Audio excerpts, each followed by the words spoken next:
Hi. Today we're going to take a look at the Shark Rotator TruePet. This is model NV752. It's a bagless upright with HEPA filtration. It's got a 30-foot power cord, which is a respectable length for an upright.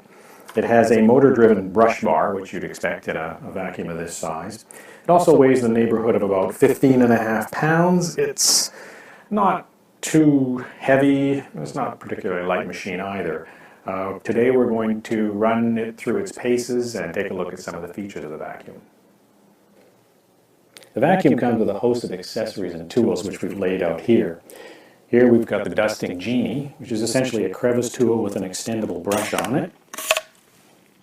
We've got the pet upholstery tool, and you can see the red velvet strips on the top and the bottom.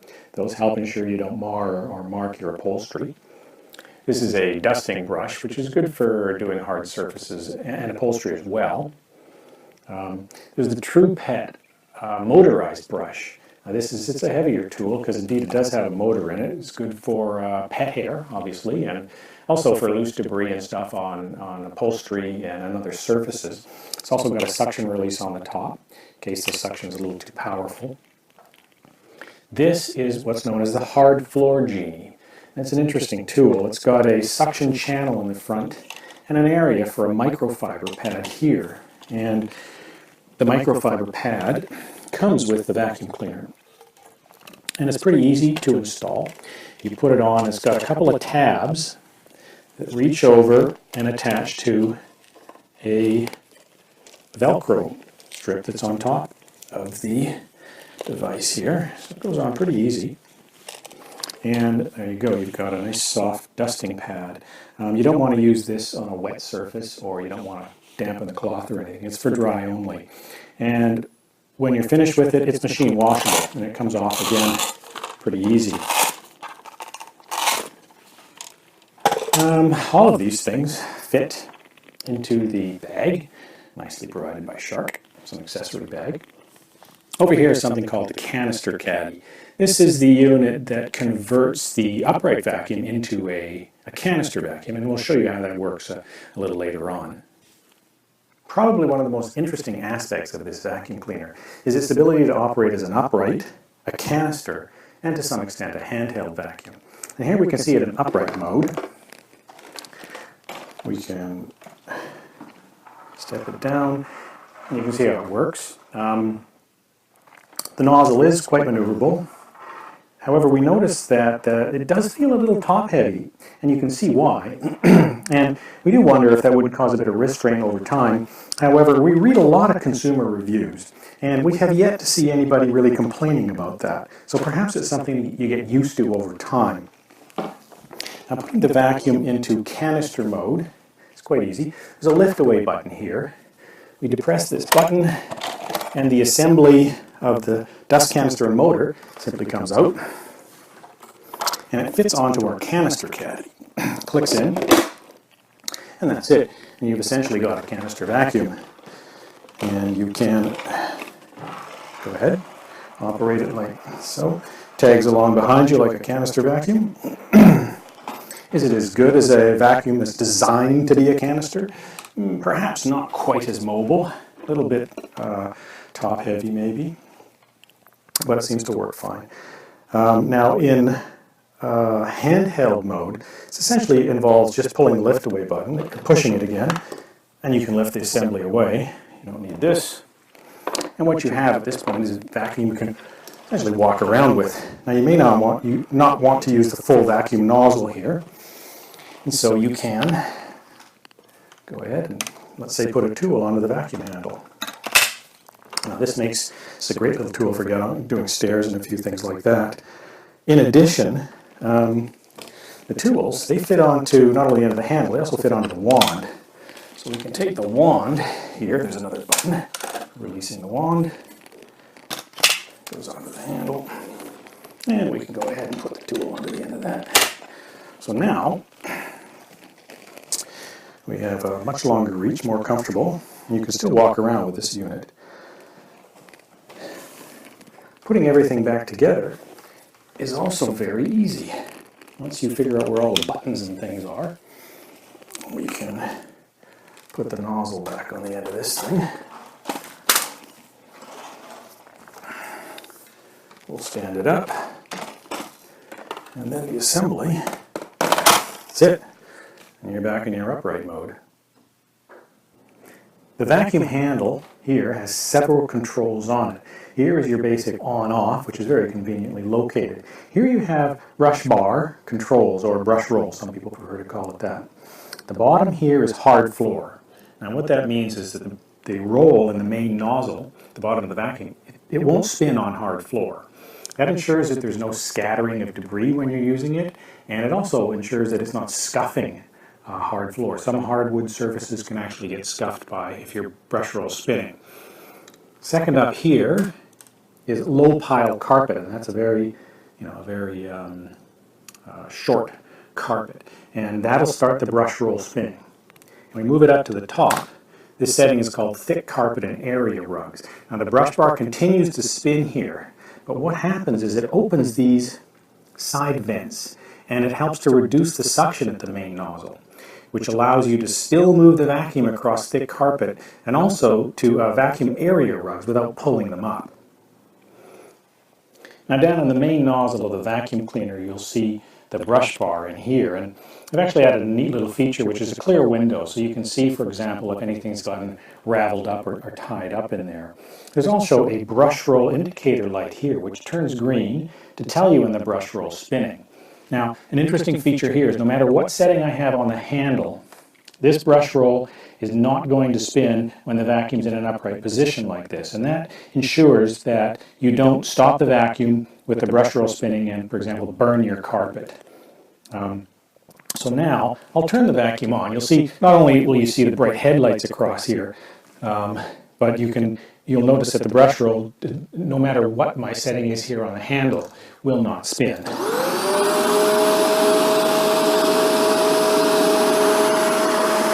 Now I've got the setting on low pile carpet. As I tilt the vacuum back, you'll notice that the brush bar kicks in, and a light here will go on.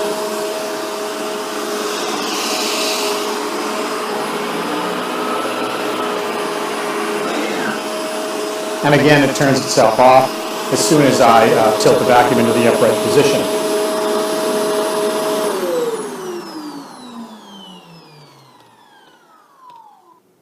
Now we're going to run the vacuum through a few tests. And what we have here are colorful Fruit Loops.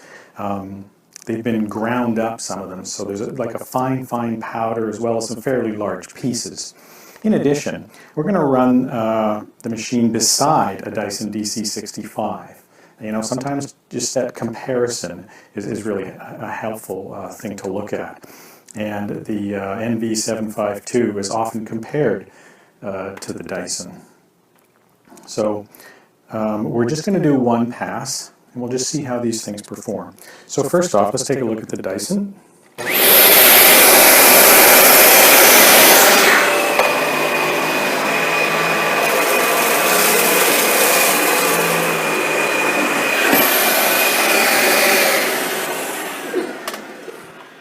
Okay, you see it left some debris behind.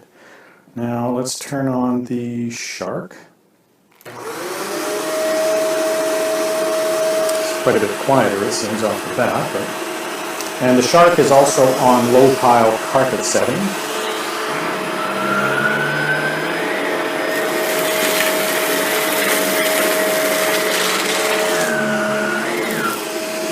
Okay. Next thing off. Well, they both left a bit of debris behind. And if we want to take a closer look, you can see this is the debris left behind by the Shark. And we'll move over, we'll take a quick look at the debris field of the Dyson. And the Dyson does look like it left a little bit more behind. Now we'll run this on carpet and pick up as much as we can. What we've got are we've got the Fruit Loops again, some of which have been ground up. We've got some pumpkin seeds, we've got some darker lentils. Let's just see how it works.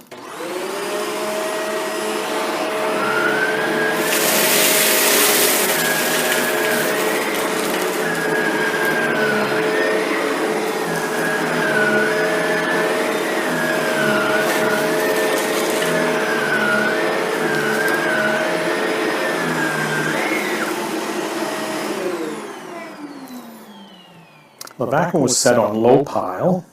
Seems to have done a good job. Of course, you have to move it back and forth over the same spot several times, but of course, that's also extremely heavy debris. Seems to work pretty well. Now we're going to measure some noise levels. Noise level is an issue for some people.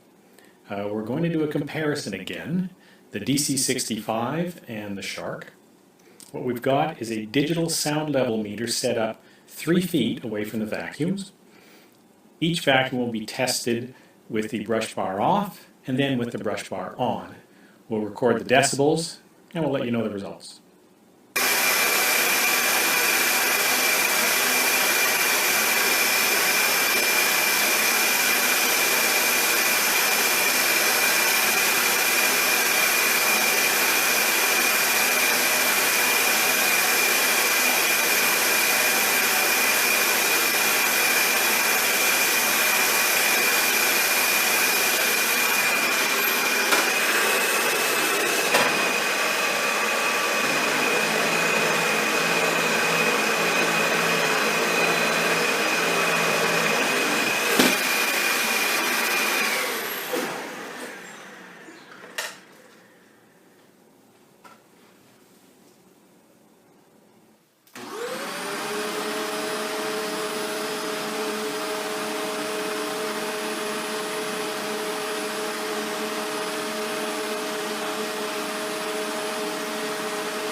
Okay, the DC65 with the brush bar off is 75.3 decibels.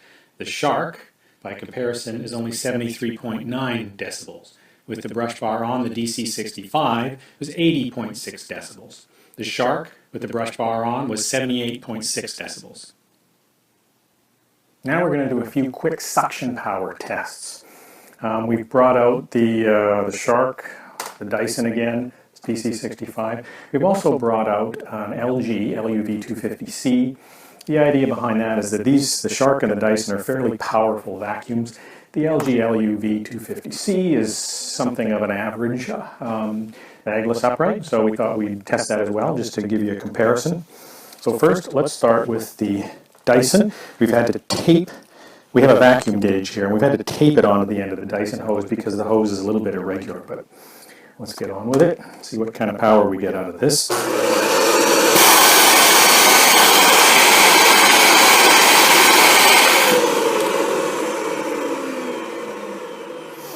Okay, that spikes up to about 26 kilopascals. Now let's take a look at our Shark. It fits nicely onto the end of the handle here. We don't need any tape for this one.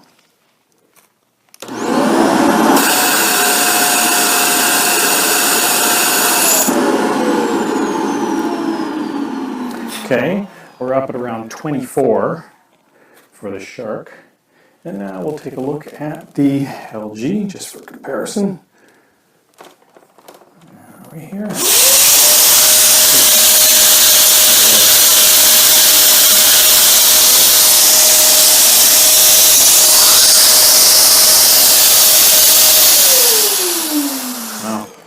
So we're seeing about 9.5 on the LG, although I can tell there's actually suction leaks around the hose near where it enters the vacuum, and so it's probably not as well sealed as these two, but it certainly produces less suction. Emptying the dust cup is similar to that of other bagless vacuums. There are 2 buttons that you squeeze here, and they're labeled dust cup release. Comes away really easily. At the bottom, there's a button that will open up the bottom door, if you will, and we do that, and we put that into the dustbin, close it up again, and it fits back on pretty quickly. Now we'll see how the vacuum performs on pet hair. This is white dog hair. As you can see, we put it on the carpet and ground it in to the best of our ability, jumping up and down on it, walking back and forth on it. We'll have the carpet set, or we'll have the vacuum set to low pile carpet. Let's see how it performs.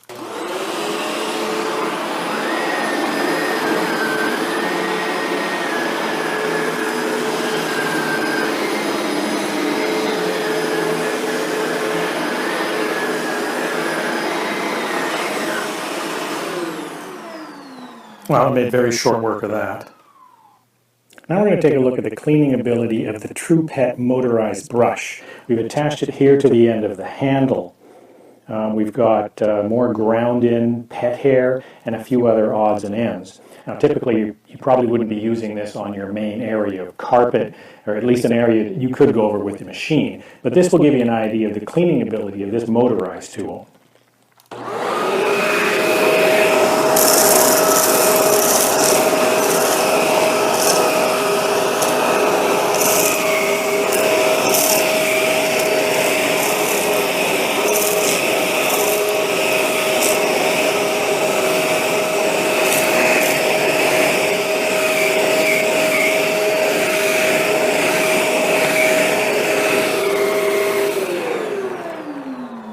Now it does a pretty good job. It takes a lot more back and forth than it does with the vacuum cleaner itself. With a tool driven by suction, typically you won't get the same kind of deep cleaning, but like we said, this one has a motor in it. Now one thing we noticed after that exercise is actually the amount of hair that gets caught up in the brush roll here, and also in this unit as well. So after cleaning your dog hair or your cat hair or whatever, you would have to go in and do a cleanup because it really gets tangled in there. Now another thing to look at is how close to the baseboards does the vacuum get when you're vacuuming.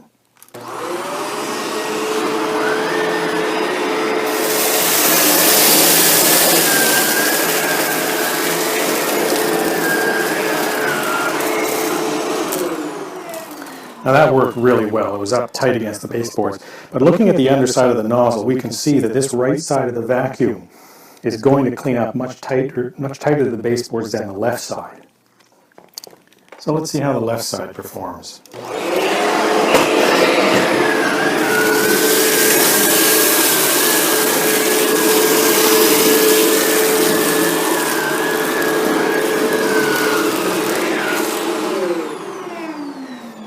Well, we've got to go over it a couple more times, but still, it performs admirably. The vacuum has 3 filters. There's 2 pre-motor filters and 1 post-motor filter. Very easy to access. Take the dust cap off. Here's the foam filter. This can be rinsed in water when it's dirty, and when it's completely dry, put it back in. Felt filter, same thing. Rinse it. When it's dry, put it back in the machine. Those are the 2 pre-motor filters. Again, really easy to access. The post-motor filter is a HEPA filter, and it's down here. There's a little switch in the bottom. You press, cover comes off, and here's the pleated HEPA filter. This can also be rinsed and probably needs to be, cleaned about once a year. And when it's rinsed and dried, you can just pop it back in the machine, get the cover back on, and that's it. It really comes together very easily. The other thing I should mention is this vacuum has a sealed system. Now that means that the air entering the vacuum is forced to go through the entire filtration system before it's exhausted from the machine. And that ensures that your allergens and things are caught by your filtration system and that the air exiting the vacuum is quite clean. A lot of other vacuums without a sealed system, what happens is the air enters into the vacuum, comes up out of the carpet or whatever you're cleaning. It enters into the vacuum, but a lot of it leaks out. It leaks out through poor seals in the vacuum body or poor connections, for example, around the hose or something. And that way you're not getting a really clean air coming out of the vacuum. In summary, there's a number of things we like about the Shark NV752 and a few things we didn't like.